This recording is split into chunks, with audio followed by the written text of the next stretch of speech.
Hi there, I'm Dustin Warncke, and thank you so much for joining us today on this video where we'll talk about practical accuracy and helping you become a better shot on your next trip to the gun range or your next trip out to the field, wherever you shoot. Today we'll talk about some different types of guns, obviously handguns, and then I obviously have a rifle. This is my beloved sporterized Mosin Nagant 7.62x54 rimmed gun. And we'll talk about doing some things at home. If you can't make it to the range, as a matter of fact, today it is raining outside of my little studio here, so I could not film this at the range and be very effective with it if I wanted to. So that was kind of one hindrance. But I typically like to do segments like these at the range, but I'm going to talk about some things that you can do at home and ways that you can practice at home, good fundamentals. When you get to the range, some things you can do, as well as some products that you can purchase. There are so many different things that you can do to improve accuracy. The list goes on forever, so I wrote down a couple of notes for myself for this video. One of the things you can do for a rifle or a handgun is get a good gunsmith, a good qualified gunsmith, to do a trigger job for you. This gun, I don't know if it's ever had a trigger job. I bought it used. For all of you Mosin Nagant purists out there that are purists in the military surplus rifles, do not worry. I have some that are in a regular wood stock. I always have to say that whenever I do videos about this. But this one I already bought that was ready to go. It was already out of the box and had been sporterized and was drilled and tapped for sights and everything like that. I don't know if this particular gun had a trigger job done to it, but the trigger is extremely light, and that's one reason why I wanted to show it on this video today. And a recent gun that I just picked up was another Mosin Nagant. This was a 7.62x54 rimmed, of course, 1933 hexagon receiver. The gun almost has an identical trigger, and I can almost guarantee you that this gun had not seen a gunsmith, at least a modern day gunsmith, in its time because of the history that I know of in the way that I received it. So I'm just blown away. Sometimes you can find guns, especially in modern day commercial guns, that already have either adjustable triggers or triggers that are very light, very crisp. A lot of these older military guns like this Mosin Nagant definitely need a little bit of work. And there's nothing wrong with taking your gun, spending $75 to $100, which I recently did on a Mauser 270 Mauser that I have. And basically just taking that gun to a gunsmith, paying that money, and having him lighten that trigger and do a little bit of work. You want to make sure that you take it to a qualified gunsmith to do that kind of work. Doing those kind of things by yourself can be dangerous, and definitely pay a qualified professional to check out and do those kind of things. Another thing you can obviously do is move from a wood stock to a synthetic stock like I did in this particular gun. That's going to lead to less warpage or shrinkage or expanding or barrel issues that you can have with the barrel contacting the stock. And the synthetic stock typically is weatherproof and weather resistant in that regard. So that's another thing that you can obviously do, along with fluting or free floating your barrel. I talk about that in the buying a used gun segment, which is another video that I did. And definitely, have it checked out by a gunsmith. If you buy a new gun or are sure you're having an accuracy issue because of your gun, you can certainly go and get a high score rest like I use the DLX, the Deluxe Precision Rest, and fire it remotely. See if your accuracy issues are because of you, the shooter, or possibly because of the gun itself, and take it to a qualified gunsmith to check it out, look over everything and say, hey, this may need to be done, it may need to be recrowned, it may need to have some kind of work done to it to make it as accurate as possible. And I believe in trying to press all the accuracy potential out of my gun, so that way I know if I have a problem, the problem is me. It's not the gun anymore. It's not the firearm. So that's very important. Definitely want to invest in a recoil pad for a rifle, and then for grips. Both of the guns I'm going to be showcasing today, this is a Bulgarian Makarov. This was made the same year I was born, in 1979. Yes, I know some of you, I'm a young one. But these are a set of pierce grips. This makes the gun a lot easier for me to hold because I have bigger hands, certainly not as big as my dad's hands. His are like gorilla size hands. But it makes it a little bit easier to hold than the factory grips. So whether you have a commercial or a military surplus gun like this one, or a regular commercial factory gun that you buy at the gun store, definitely upgrading the grips and making it easier and comfortable to more comfortable for you to be able to shoot is going to improve your accuracy and your comfort in handling that weapon. And that kind of goes without saying, but a lot of people think there's nothing else but what comes from the factory, and there's certainly plenty of good aftermarket accessories out there for these guns. Now, this is a Taurus 357 Magnum. that I also have in some aftermarket grips. These are just regular rubber, I believe, Hogue grips. The other ones are Pierce grips. None of these are sponsors. I'm just telling you some brand names. And this I also put in rubberized grips, just again to make it more comfortable to shoot and very comfortable and accurate in that regard. Now, those don't necessarily accurize your guns. Adding a recoil pad can add to the length of pull to make the gun easier to shoot. Obviously, the main reason why you want to add a recoil pad to a rifle is to reduce the recoil, and we'll talk about some other things there next with flinching and that kind of stuff. But whenever you add anything to help make the gun more comfortable, like rubberized grips or rubber grips like I have on this revolver, you're definitely going to make the gun more comfortable for you to shoot. That's going to increase accuracy. Another thing you can invest in, obviously, they don't make it for this gun or my Makarov, at the time I did this video at least, the Crimson Trace laser grips. I've used these on my Taurus Judge revolver, which I don't have in this video, but which I feature in some other videos. Absolutely incredible accuracy out of a perfect revolver, in my humble opinion, the Taurus Judge. And being able to put your marker on target, put your laser on target, pull that trigger, and very easy to adjust, and also a good way to ensure quick accuracy, be able to pinpoint that accurate target, get on that target, and be able to pull the trigger immediately. So that's another good thing you can always invest in. Okay, moving right along. Back to recoil pads. You can certainly want to have a gun that's going to fit you. I see a lot of youth shooters shooting guns that are too big for them. I see a lot of adult shooters shooting guns that don't fit them well, especially female shooters. I'll see them sometimes move into an adult weapon where they can, better be served with a stock that's a smaller stock just because of their stature. My wife is 5'2". She would be better fit, and this is nothing against her. She'd be better fit with a youth gun than she would a full-size adult gun like this. It's just going to be more comfortable for her. So like I said, with revolvers and handguns, overall, the more comfortable you are, the better you're going to shoot. It works that way for shotguns and so on and so forth. Recoil pad on here, as well as this recoil pad I have from the company, which is named, I believe the name is Past. This is the Past recoil absorbing pad. You wear this, it's ambidextrous. You can wear this on this shoulder or this shoulder. Comes off, it has a strap that goes around your shoulder and comes around. I wear this especially when I'm shooting a lot of high power weapons at one time. And a lot of guys, like your dads or your grandpas or whatever, whoever you may be shooting around, are going to give you some trouble for wearing a recoil pad. Oh, come on, toughen it up, take that in the shoulder. Your shoulder should be black and blue by the time all this is over with. I don't believe that.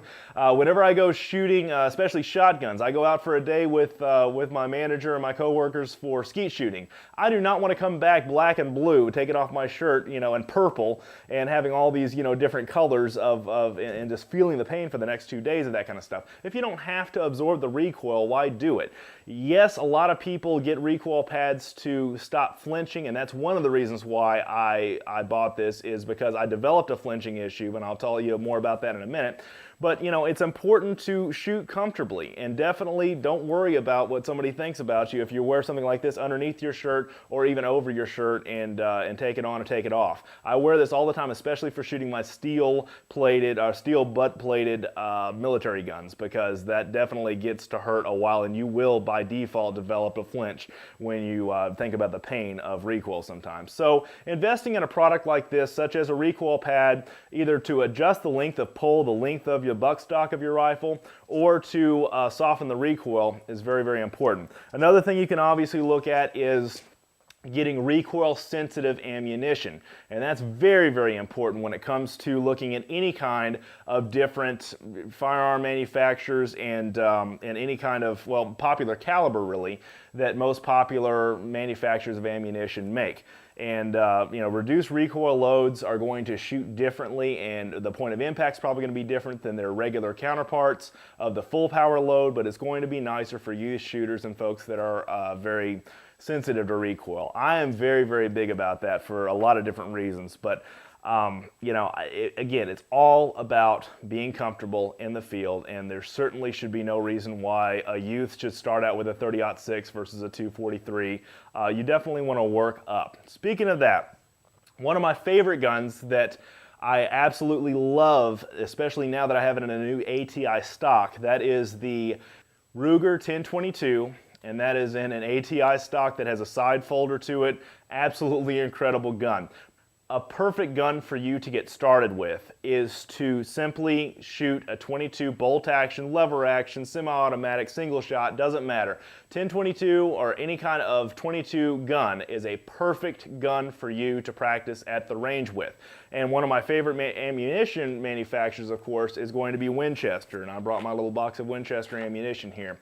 I am absolutely in love with Winchester 22 ammunition because it does not hang up on me or foul or do a lot of the other bad things that other brands I have shot before have done.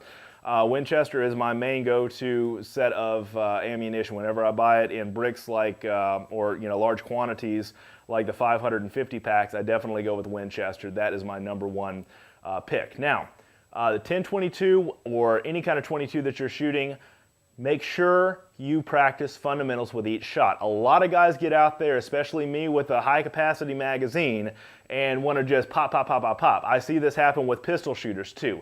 Again, I'm a big proponent of making every shot count and counting your accuracy in that regard. And I'll show you a couple of products that'll help you measure that next. But again, sitting down with a 10-22, firing off as many rounds as you can fit into a day before you move into the larger high power rifles or your handguns is going to help you with your fundamental accuracy and trigger control, breath control, and so on and so forth. Whether or not you're shooting a pistol or shooting a rifle, it's going to help you master the fundamentals. So definitely consider shooting your 22 more. If you don't have a 22, definitely consider getting a Ruger 10-22 or getting a any kind of 22 out there. You can certainly find them used at pawn shops and all over the place for less than 150 bucks in most places.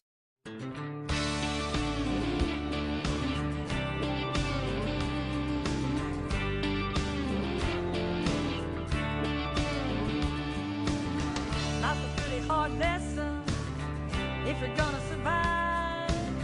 Thank you, Smith and Wesson. Lord, I'm still alive.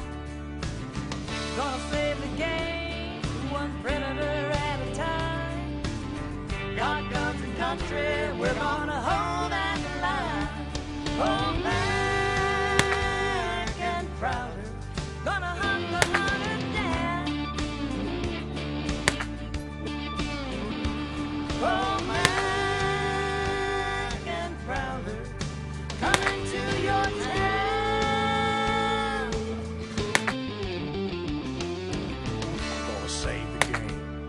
one predator at a time.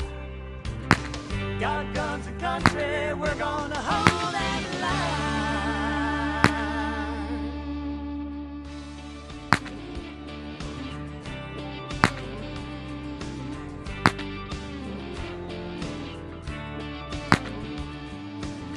Not a pretty hard lesson if you're gonna survive.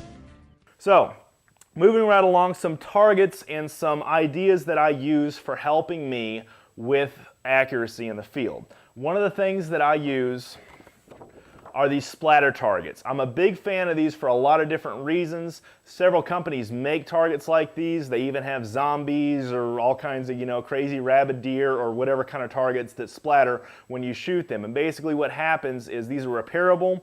I even brought along the little dots and took most of the dots away so you can kind of see exactly what the little black dots look like. My son's 3.5 at the time I did this video, and we like to put the stickers on here together whenever I have any holes in the target. But basically, whenever you shoot the black or the red, you get a little white outline of that bullet point of impact, which is perfect for immediate feedback of where your point of impact is. This is especially crucial when I'm shooting 100 yards or further and I'm at the range and I don't have to whip out the binoculars. I can look right through the scope, see where my point of impact was, and adjust if needed. I can also go through, this is a Dirty Bird target from Birchwood Casey, not a sponsor of ours at this current point when I did this video, but I buy these from the sporting goods stores. You can get these from discount stores or the sporting goods sections just about anywhere. And this gives me immediate feedback, and you have the little dots to put back here so you can reuse the target. It goes a lot further than a typical paper target does. Another product that I'm really excited about using, and I've been using for a little over a year now, is ghost targets. Ghost targets are the best way to explain them. They're kind of like little marshmallow looking clay pigeons, basically. And I'll open up one of them to kind of show you. You suspend these typically. You can hang these from something as simple as a rubber band and a paper clip. And just hang these at your gun range you've got at home, or if you go out in a field somewhere, you can easily hang these up. Or you can go to a standard gun range. Most of them will let you utilize something like this or hang these up from little push pins like at the gun range I go to. We just hang these from rubber bands on a push pin, and they work like little bitty marshmallows. Like I said, they're about the size of a marshmallow. You get them in 3 different sizes, small, medium, or large, and basically they kind of dissipate. They become, we call it ghosting. When you hit one of these, they ghost. They basically just turn into a powder, and then that powder kind of fades away with the wind, which is so cool. So it looks like a ghost is leaving as soon as you hit the targets. This is so innovative. I actually know and am friends with the guy who invented and created these. GhostTargets.com. You can get a bag of these for around 20 bucks, something like that. Very affordable and fun, fun, fun. Great ways for youth to learn how to shoot and pinpoint that accuracy. Remember the saying, aim small, miss small. I'm a really, really big fan of saying that. Aim small and miss small. And furthermore, you can also have competitions with your friends at the range where you sit there and go back and forth and try to take a shot at each one. You can play horse, you can play so many different games, just kind of like playing basketball and having a competition with each other with each one of these that you put out there and shoot. So you can have hours and hours of practice. And if you don't hit one completely, you still have the chunk of the main one that you can hit and try to kind of get that one to ghost or dissipate in the air, which is awesome. So Ghost Targets, GhostTargets.com. Check these guys out. I absolutely love this. If you think you're a really good shot with a 22, this will help train you to be even more accurate and more precise before. Because a lot of times whenever you're playing with a paper target like this, you can shoot all day long and you can still not really get that precise pinpoint accuracy. And Ghost Targets help train you to get down to the nitty-gritty of absolutely aiming small and hitting that target and making that even a better accuracy practicer. So very, very good point. Okay, next we'll talk about rifles, and then we'll talk about handguns. So I'm going to take this next gun that I've got right here, which is the gun we talked about a minute ago, the Mosin Nagant. I'm going to open this completely up, show you that it is completely empty, and I'm going to even stick my finger up here into the chamber. I have no loaded or live rounds up here in the carrier. I took them off before I did this video.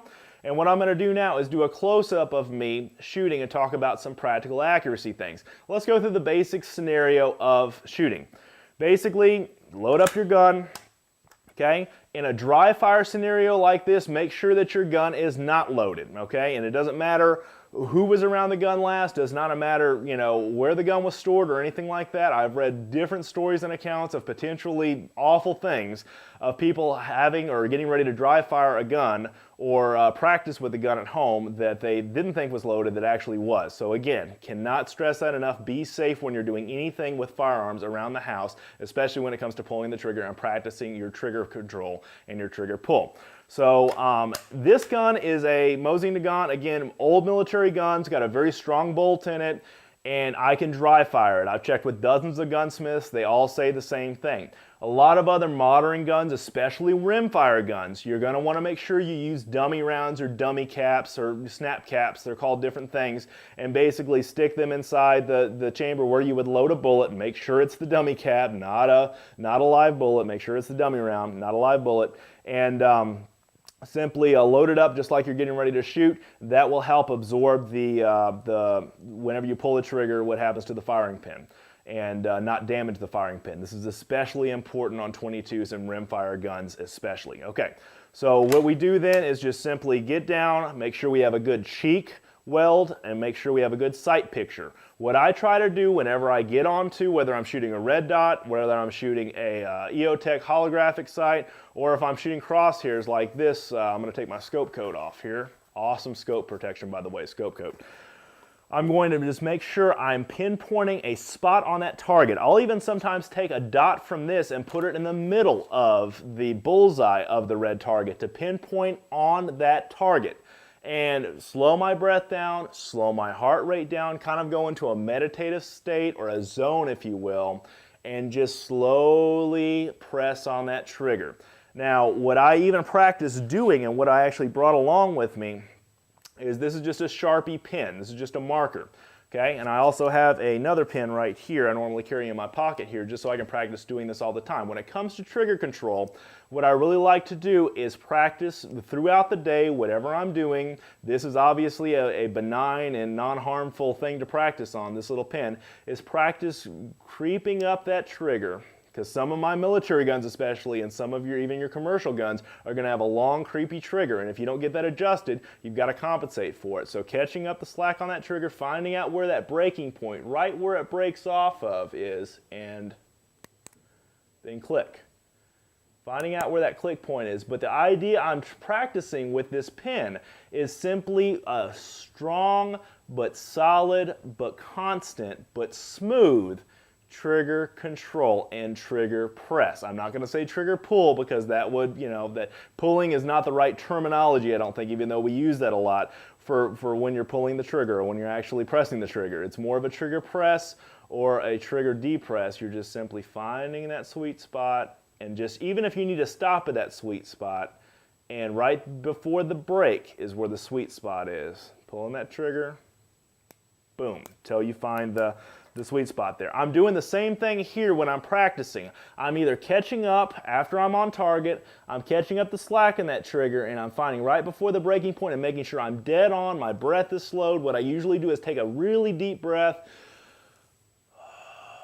and on the downslide of that breath, that's when I squeeze on the trigger, okay, or slowly press the trigger. Control press, no jerking, and when you're shooting a rifle, you want to only use the top tip part of the pad of your finger, okay, on the trigger. When you're shooting a handgun, it's a little bit different because you're having to hold that gun, the whole weight of that gun. You're going to use more of the hook and more of the bend of your finger on that trigger. For rifle though, just the pad on the trigger. Slowly, deliberately, and smoothly. Most of the accuracy problems I see in shooters these days when I am at the range and I'm trying to help folks is because they're wrapping too much finger around the trigger, or they're simply pulling the trigger and then they're jerking to the left or jerking to the right, or they're flinching. And that is, again, when you tense up really good and you're kind of getting scared of what's going on, and then you're afraid of the recoil, and then boom, you're always going to make a bad shot when you flinch. You close your eyes right before the shot and just hope to God that it goes well. No, that's not good at all, okay? So those are the things that you want to get away from. And again, a good recoil pad or a good recoil pad rest on the gun or on your shoulder, even underneath your shirt, is a good remedy for not being afraid of that. Now, another thing that's legal here in Texas, many states this is not legal yet, but they've also made suppressors legal. Whenever muzzle blast affects a lot of shooters, it's the sound of the shot. It used to really affect me when I first started shooting, especially these higher power guns. You can definitely get silencers now. So if muzzle blast is an issue, if you flinch because of muzzle blast or the anticipation of muzzle blast, certainly consider getting a silencer fitted for your gun if it's legal in your state. They just made it legal for hunting season. I've got a gunsmith actually working on a silencer, possibly a suppressor for this gun. So because it's already been kind of modified and everything like that, I'm thinking about getting one for that for hog hunting. So a silencer can certainly help in accuracy in paring down the sound of the muzzle blast, which leads to flinching in a lot of regards. Okay, I'm going to get behind this gun. I'm going to zoom the camera in on me so you can see exactly how I shoot and the fundamentals of staying on that target during the shot. So I'm back here with my Mosin Nagant, and it's a completely unloaded gun. I will show you again just for the safety part of our video. And putting my finger all the way into the chamber, nothing in the chamber. You want to check, even if you're positively sure. The main rules with any kind of firearms handling that we all learned and that we should continue to practice is treat every gun as if it is loaded, and never point it at somebody or something you do not intend to destroy, and obviously that counts here as well. But what we want to make sure is that we check that gun and just double, triple check it is not loaded at all before we do anything like this. Now again, it's raining outside. My initial plan was to do this at the actual gun range, but this is just to show you how I practice at the gun range and how I practice when I'm doing dry fire here at home.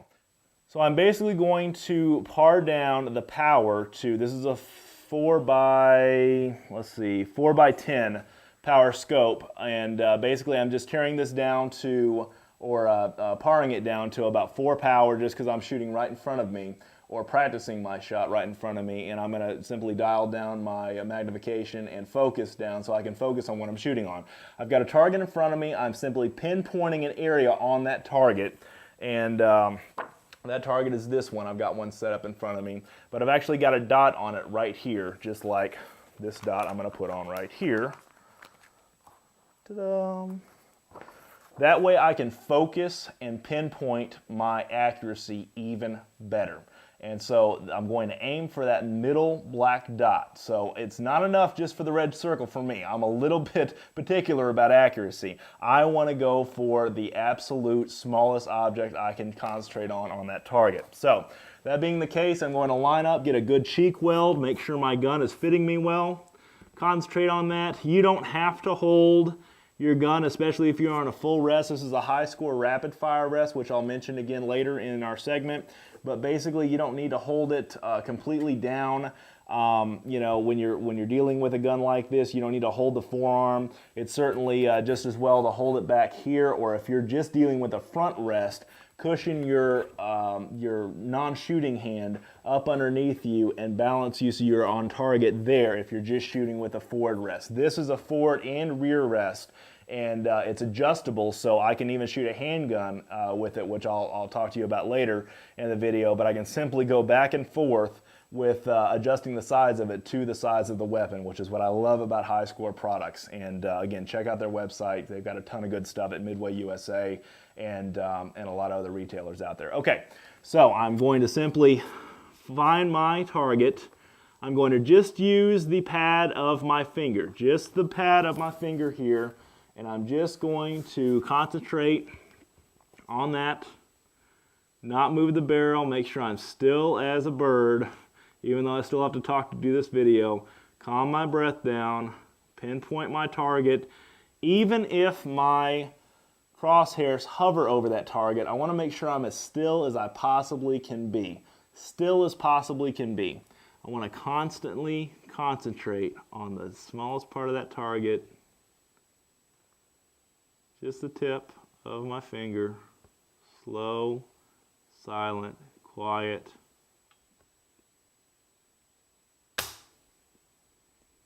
Okay? The only thing that should happen at that point at the after the shot section is to follow through. Basketball, baseball, archery, any kind of sport out there, any kind of pursuit, you should follow through or freeze a little bit after the shot. Don't pull your head out of the shot. Don't try to figure out what, where the bullet went, where the point of impact was just yet. Just freeze to make sure your shooting form is good throughout the shot and making sure it's 100% throughout a good shot and good to go. So I'm going to do that one more time. I'm going to replicate, make sure I have nothing in the magazine, obviously, which I don't. My barrel is continuing to be free of any cartridge or any live ammunition. I'm going to shore up again. This is an awesome rest. God, I love this thing.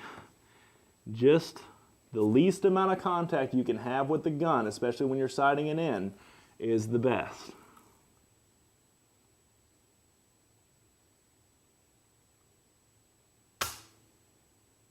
And freeze for a second, and then come up. Okay, one more time.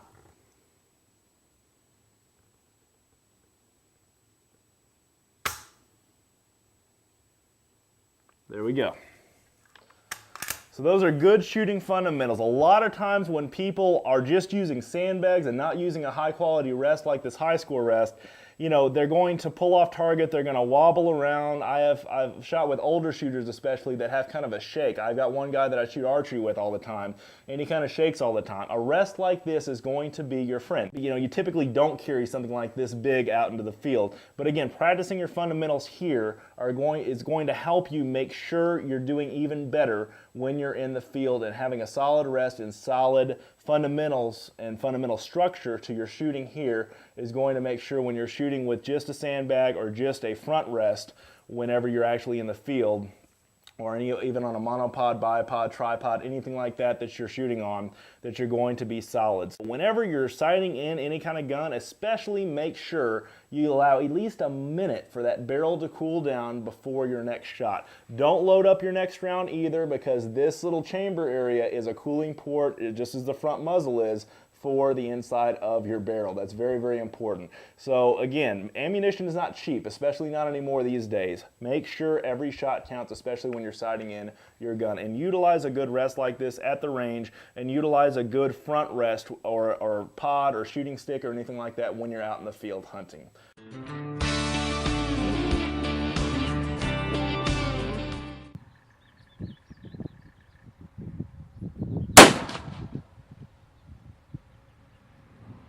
And again, good follow through after the shot is paramount. Don't pull your head out of the scope. Don't pull your head off of the rifle. Just freeze. After the shot, just like in archery, just like in football, just like in bowling, or any other kind of sport out there, that's very, very, very important. And that was a good shot as well. I'm gonna do one more, maybe two more. I just like shooting. Have I mentioned how much I absolutely love this rapid fire rest from High Score? This thing is absolutely incredible. I love it. It can go from a pistol to a rifle, on a rail, back and forth. It is incredible. It can fit just about any kind of gun out there. It's perfect. It's a perfect rest for this. Here we go again. Deep breath, rest. Gonna be calm and relaxed. Gentle trigger press. Very, very gentle trigger press.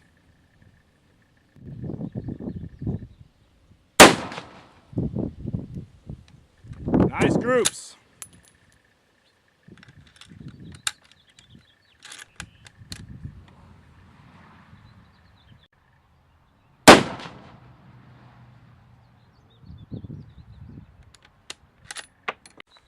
Now I'm down here at our target. You can see clearly why I love to use targets like the Dirty Bird, because this is great. I can actually see my target point of impact the minute that I shoot in my scope without having to run all the way down to the range. Is a whole lot better than using paper targets and not being sure where your hit is. It's very, very important. So that's a good tight little group there, and that is the way we like to do it.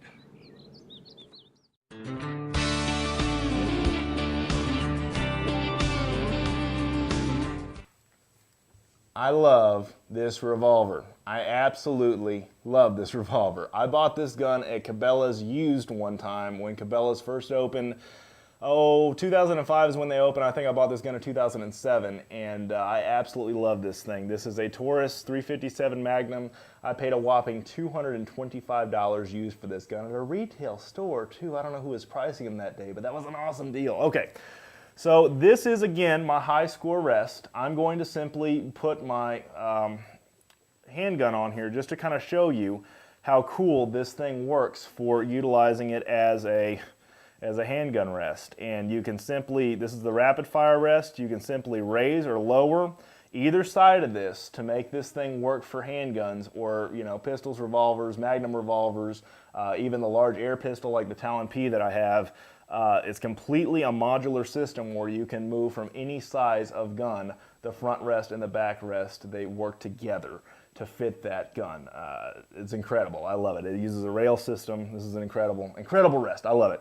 Okay, so that being said, let's just talk about the basics. If I'm just going to be shooting standing up or sitting down, I'm just going to put my elbows on the table below me here and simply shoot the single action first and then double action. Again, I'm checking my gun is completely unloaded, my cylinder is completely clear, and there's nothing at all live about any ammunition around me. There's no live rounds anywhere near that could possibly get into this gun. Okay, that all being said, let's start off with the best hold. Typically with your dominant hand, if you're right-handed or left-handed, you're going to want to hold the gun with your dominant hand. I'm right-handed, obviously, so I'm holding it with my dominant hand here.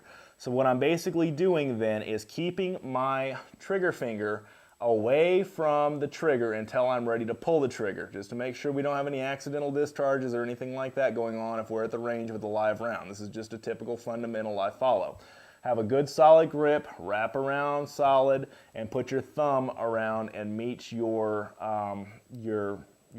middle finger here and the side, okay? Then I'm going to take my other hand as a support hand, go around the front part, if you notice, the front part, the top of the trigger guard is where I'm going to wrap that around. I'm going to cross this thumb over this thumb, cup that hand up underneath here, and that's how my revolver stance is. Your mileage may vary. Somebody may have taught you how to shoot a revolver differently. This is the way I was taught, and this is the way that I learned. I typically like to use this in single action, so I'm simply putting my trigger finger now, the opposite side of the camera, on the trigger, and I'm simply going to pick a spot out on that same target we were shooting a minute ago, wrap a little bit more, almost to the crease of your finger, of your index finger, around that trigger, aim,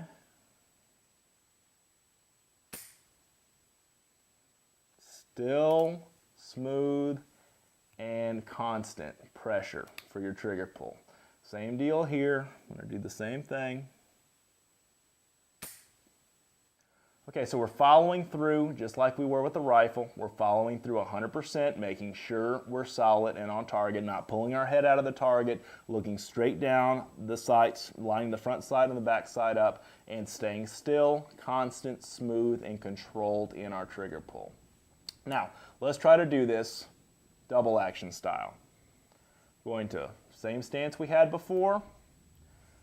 Gonna aim on that target, and you're gonna make a trigger pull that's gonna be a little bit longer now, a little bit more of a creep in most revolver triggers in the double action trigger pull, because you're having to completely work that cylinder all the way around, completely pull that hammer back all the way back, and mechanize it to release on the breaking point. So it's all about, just like with rifle shooting, finding the breaking point for that gun, and we're gonna get started right now doing that. A little bit more of a press.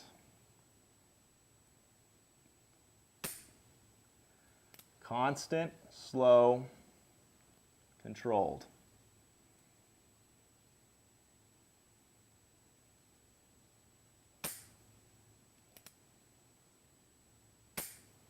I'm trying to keep everything linear and moving along to where it's a constant rotation between shots, and then freeze and follow up as I finish. Every time I finish, I want to freeze, follow up.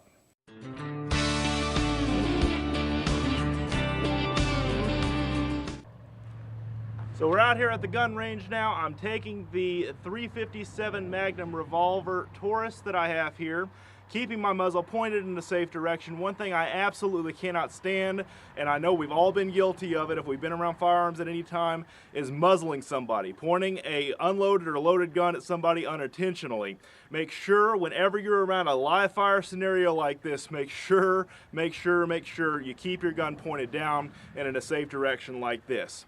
Okay, I was dealing with a younger shooter the other day, actually a family member of mine, he's 10, picked up a gun that was loaded inside a house and had his finger on the trigger. Wasn't gonna pull the trigger, but I got on him right away, and his grandfather was like, hey, you know better than that. Again, make sure you are safe when you're out here. Whether you're alone or by yourself, it could save somebody's life. You never know if that gun is loaded or unloaded, and always make sure.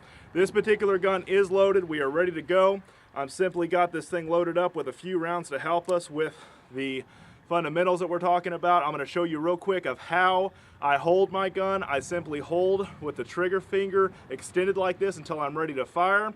That's with this hand. I'm going to turn it around this way, and I'm going to simply take and interlock my thumb like this, and I'm going to go up underneath here like this, and you can hold your hand up underneath the gun or in front of the trigger guard like this when you're ready to fire. And here we go.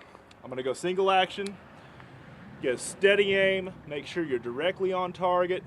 Take your time, deep breath, exhale. And I try to freeze right after I'm on target. Right after I shoot, my muzzle may climb. I'm gonna go back on target before I pull off and come down. And you can certainly do this self-defense style as well, where you simply come from your point is obviously at the target, come straight out like this, extend, shoot, extend, shoot. And that's taught a lot of times at concealed carry classes of self-defense, but that's something I like to practice when it comes to concealed carry, is draw and then position myself and shoot. Okay, our Bulgarian Makarov. This is a 9x18, which is 1 millimeter shorter than the 9x19 Parabellum that we all know as the 9 millimeter, in standard American terminology. The 9x18 is just a little bit different because I guess the Russians had to be a little bit different and wanted to design their own caliber. It sits in between the 380 ACP and the 9 millimeter Parabellum that we all know as the 9 mil. So the 9x18 is just 1 millimeter off. The 9x19 is the 9 millimeter Parabellum, the 9x18 is the Makarov, and the 9x17 is a 380 ACP, just in case you knew or cared. So there you go, a little bit of cartridge lessons for you if you didn't know. So this is one of the first guns I ever purchased in the handgun world and the military surplus world. I love it. It's like the AK-47 of pistols, and I thought it would be fitting to show this because it's a good military gun to showcase with. Now, this is not a well-machined gun when it comes to perfect accuracy or, you know, it has standard military sights. It doesn't have really anything fancy. The one thing I did on this and my other revolver, or my revolver I showed you earlier, is simply painted a little bit of white out or even glow-in-the-dark paint you can get from most gun stores or gun shows. And that's going to help me with night shooting or doing anything like that in a self-defense scenario. It's going to help me get target acquisition even better, especially on fixed sights like this that don't necessarily have anything but just, you know, black finished or blued sights. So I do a little bit of white on this one and then a different color up here. Same deal with the revolver, just to help with target acquisition since they're fixed standard sights. Okay, so first of all, we're going to make sure the gun's obviously 100% unloaded. There's no magazine in here. There's no way that the live round could possibly get contaminated in here in any way, shape, or form at all. I've got this set up now, much like a 1911, where it's single action. That's where it's going to start firing, so I can either pull the trigger back or just cock the slide back to get it in this position. Holding a pistol versus a revolver, same basic principle. I either keep my hand underneath here, wrap my dominant hand around the grip, and I've got kind of beefier pierce grips on this one, and wrap my unused hand up underneath here for support. But I typically, for handgun, just like to use, or for pistol, I just like to use my hand to cup it underneath here and support it, okay? So we're going to just concentrate on our target again. Very slow.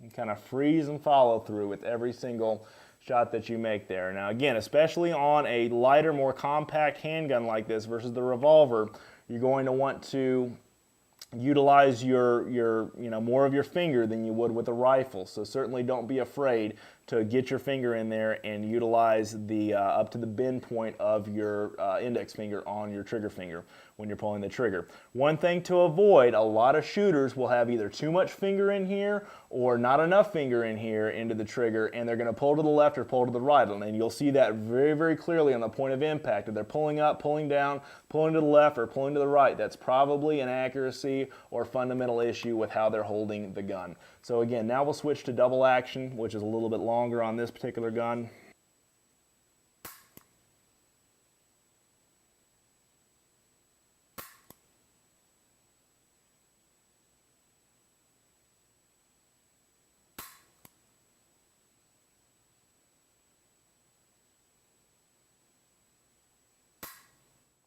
Again, like with the revolver, we're simply taking a controlled, pressured press to that trigger and making it controlled to where we're not jerking anything, we're not pulling anything to the left or the right. That's another problem I see with a lot of new shooters and inexperienced shooters, is they're all over the place because they just don't give any care to when they pull that trigger, making it count, and making sure you're on target the minute that trigger breaks, that hammer hits, it ignites your primer.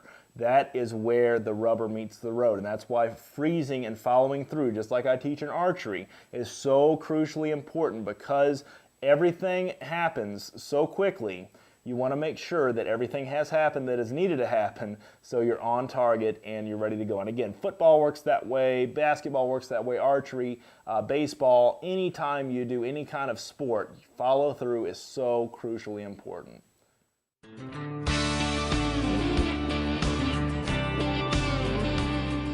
I'm going to go from a defensive stance or a self-defensive stance, and I'm going to start out down here from my chest, extend out, and make sure I'm solid on target and shoot. So doing that, and I'm going to lock and load here. These are full metal jacket, which I use for target shooting, but whenever I'm actually out there doing self-defense, and my carry ammunition is obviously jacketed hollow points. So make sure you use the right ammunition, and if you take your CCW class or your CHL class, they will definitely teach you to use this for practice, the FMJ for practice, full metal jacket for practice, and jacketed hollow points or some kind of other expandable bullet for carry. Okay, here we go. 4 rounds, just to show you. Lock and load, fingers still out of the trigger, making sure we're having good safety until we're on target. I'm wrapping my hands around here and we're ready to go. I'm going to start down here, extend, freeze, and then I'm going to freeze for a second, come back again. This isn't a race. We want to make sure we make the best shot possible, make every shot count. Extend out again, come back, extend out again, solid, freeze, come back. Extend out again, solid, just like that. All right, and we are completely clear. Now, I always like to open up my gun to show clear and make sure I'm completely clear whenever I'm around the range, whether I'm by myself or not. That way I know that gun's completely unloaded, and I'll even remove the magazine, which comes out at the bottom of this particular gun, so that way I know it's completely unloaded and I have the gun completely pointed in a safe direction. So for your next trip at the range or in the field, wherever you go to shoot your gun and practice your accuracy and test out your equipment, make sure again to pay attention. Make every shot count. Use good products out there, and there's so many great ones. So definitely check out High Score through our website. You can also check out one of our other fine sponsors for this segment, Scope Coat, for all of your scope optic needs, as well as Ghost Targets. Absolutely awesome, innovative way to practice your accuracy, ghosttargets.com. Check out our website for all those sponsors and more. For this segment, I'm Dustin Warncke. Thank you so much again for watching this segment and for checking out all of our videos. Check out our website for more information, for articles, for videos, for all kinds of different info. And thank you so much again for watching.